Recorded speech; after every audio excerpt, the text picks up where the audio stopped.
All right, we are here, and we're here to discuss kind of a important, not kind of important, it is really important Very topic, important. specifically around whitetails, and that is thermals. I think that, guys are constantly talking about wind, they're constantly talking about thermals, and I think that sometimes people actually get them mixed up a little bit. Yeah, they confuse them and think like one is the other. Right. It's completely two different things. Yeah, so before we get too far into this, let's just lay some thermal basics down, I guess. Um, for some basic ground rules, I guess, just some basic concepts. If you're unfamiliar with the term thermal, or you think of thermals as part of the wind, as you said, that's not the case. Thermals and wind are not the same. They're two different things. Thermals, relative to deer hunting or hunting, any kind of hunting really, are created from the thermal radiation or radiant energy from the sun that is either heating a land mass up, heating a water mass up, or heating an air mass up, or a combination Of all three. of the three. So as that's happening, the less dense particles rise, the denser particles sink. So warm air is less dense, cooler air is more dense. So general rule of thumb around thermals are in the mornings, as the air temperature starts to heat up, thermals will rise, and in the evening time, as that air cools, it will want to fall or sink. Yep. So those are the basics. Now, when you start to talk about the mixture of land masses, water masses, air masses, elevation, hills, timber, openings, like, it becomes a jumbled mess. Yeah, it's kind of confusing. It's very confusing. And this is, I feel pretty passionate about this topic because it took me probably until my late 20s, early 30s to really understand it in full and really in depth in different scenarios. And a lot of it was just trial and error. Yeah, I mean, I was reading a Meat Eater article prior to this, and it said like the best way to learn it is just set a stand up, throw some milkweed, and see what happens. Yeah. So one good thing, we want to focus this specific conversation probably around hill country. Yep. But one thing that you just made mention, talk about a wind indicator or milkweed. Talk about the importance of that before we get started. Yeah. So milkweed, one, as it's better than a wind puffer or a lighter or something that will tell you what is going on right where you're at. Milkweed follows how the thermals are working or follows how the wind is working. And wherever you're throwing that milkweed and wherever that milkweed is traveling, that's where your scent is going. So in the morning on a calm, still day, when the air is warming up, you can throw that milkweed, you can watch it just go straight up. Or in the evenings, when the air is cooling down and it's still, there's no wind, you can just throw that milkweed out and you'll just watch it just fall straight down. Yeah, and that's the thing that you typically don't get from a puffer or a lighter or a little feather tied to the end of your bow. That's going to give you your wind direction, possibly the wind speed. Yep. But as we just said, wind and thermals are two different things. And they work together or against each other. Right. So that milkweed gives you a real view of what your scent is actually doing. Right. With both of those things. So what about smoke? There's some guys that use smoke. What's your opinion? I have an opinion on smoke. What's your opinion on smoke? Like lighting a smoke bomb off and doing wind mapping at different locations. Well, I've honestly never heard anyone using that, but just off the top of my head, I would think that smoke is hot, and it would inherently rise because it's warmer than the air, and it lets off another foreign scent that I probably wouldn't want to use anyway. So. Yeah, I think it's more, I don't know necessarily guys are doing that when they're hunting, but when they're trying to figure out stand locations and like doing some wind mapping. Okay.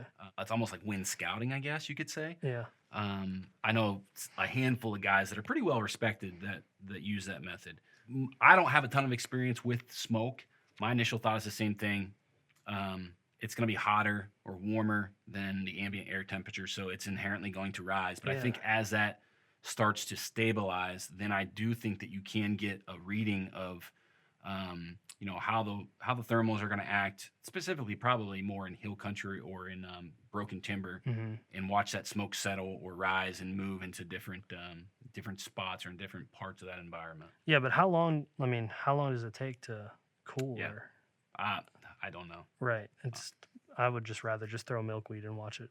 It's a lot easier, a lot easier, a lot simpler.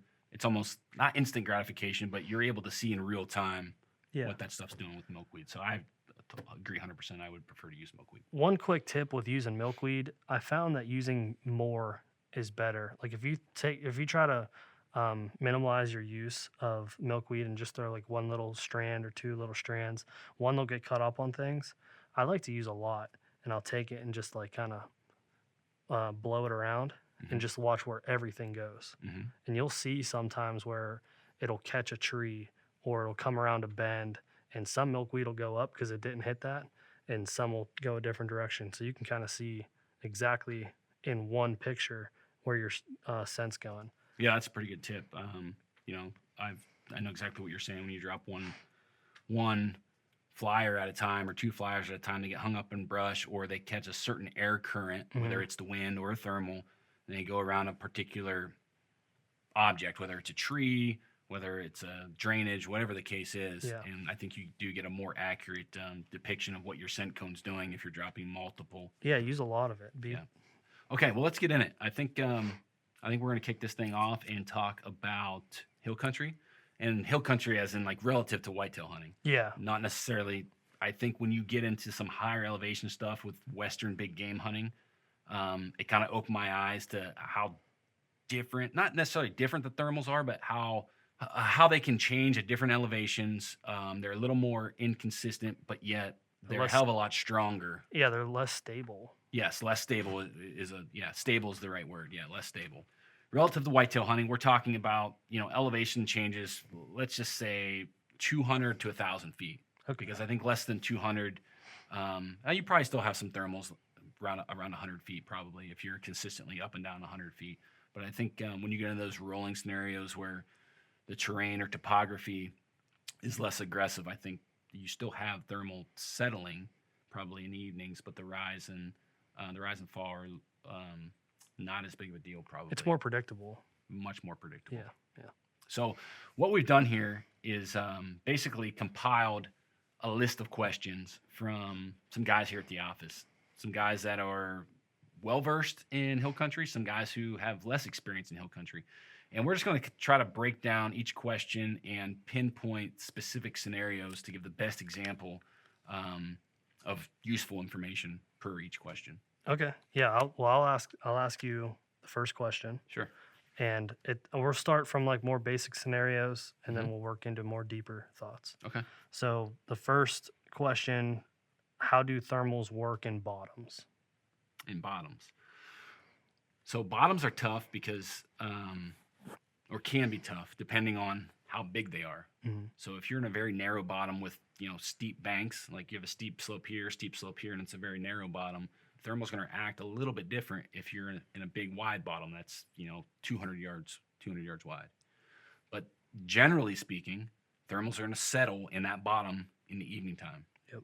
Now, this is where it gets tricky because when you have wind direction, and wind speed, they're also going to dictate or influence what your thermals are doing both in the evening and the morning.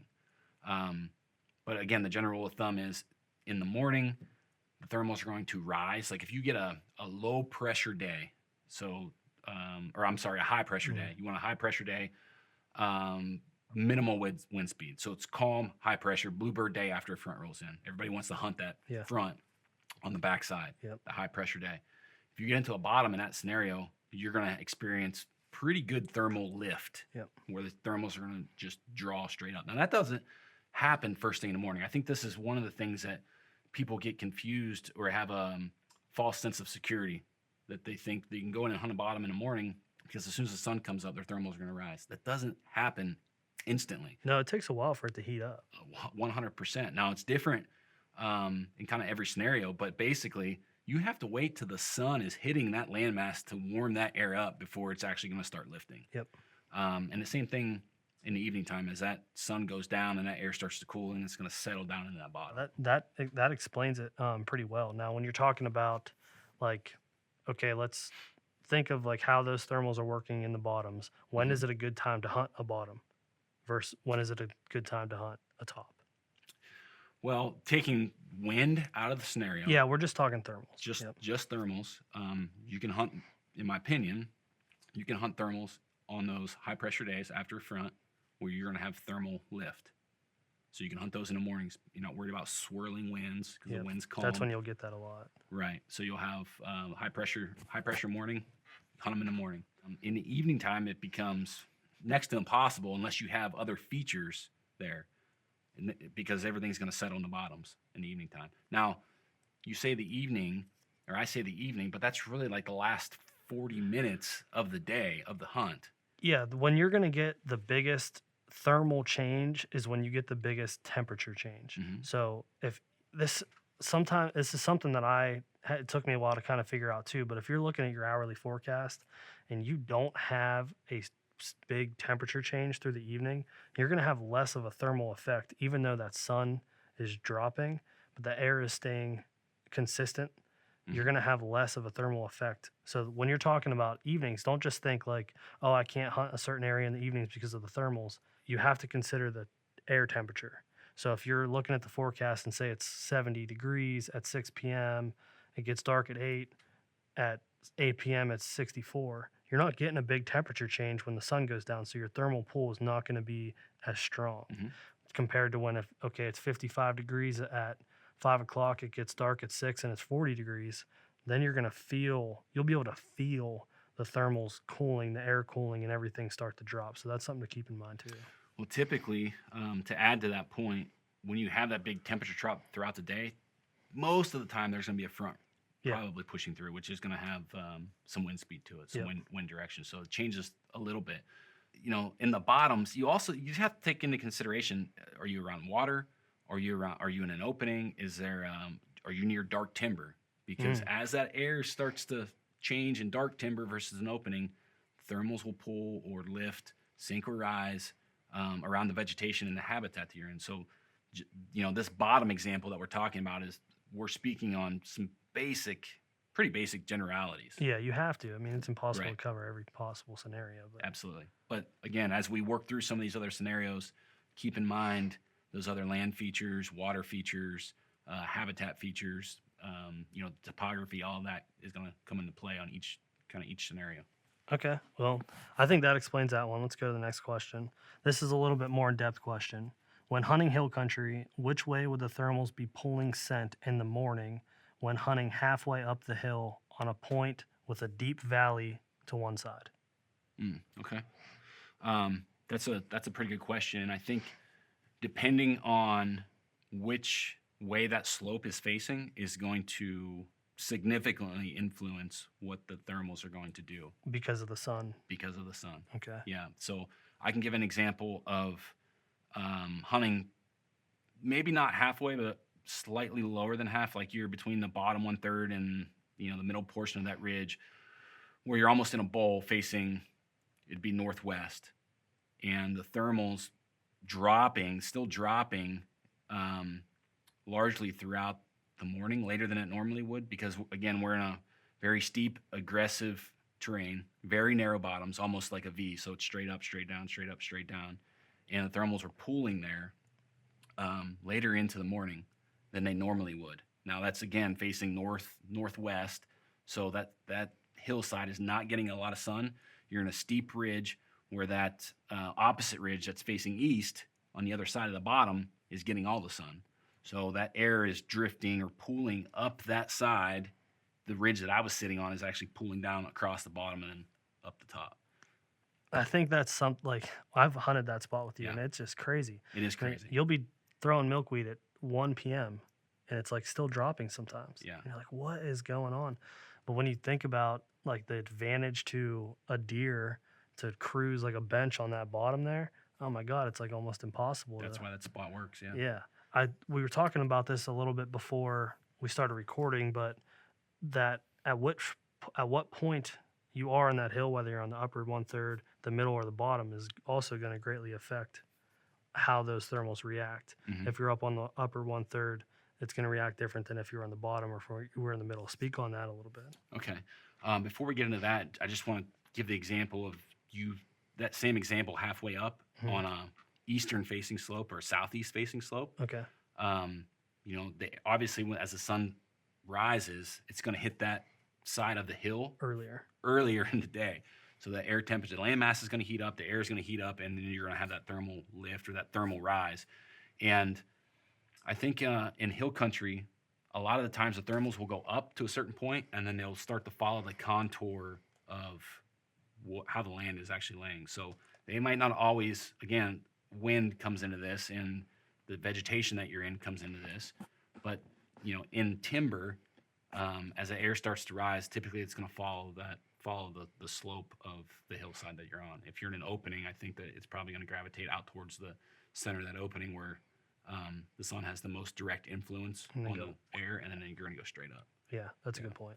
So, but typically when you start to look at the different elevations on a ridge, you hear guys talk about they'll hunt a lower portion earlier in the day, and then as the thermals heat up, they'll actually start to move up the hill. And I think that's the easiest way to kind of wrap your head around the different elevations, doing different things with thermals at different parts of the day. So obviously that upper 1/3, that's the highest elevation that you're going to get, basically from zero or from the ground, from sea elevation or whatever. Not necessarily sea elevation, but the bottom. So let's put some context around this and say the bottom of this is 500 feet above sea level, and that top is 1,000. So you're working with 500 feet. The further you're getting away from that 500-foot elevation, the faster that air temperature is going to heat up. Whether you're on, now if you're on the slope facing away from the sun, that's going to be the case. Yep. That side's going to heat up faster.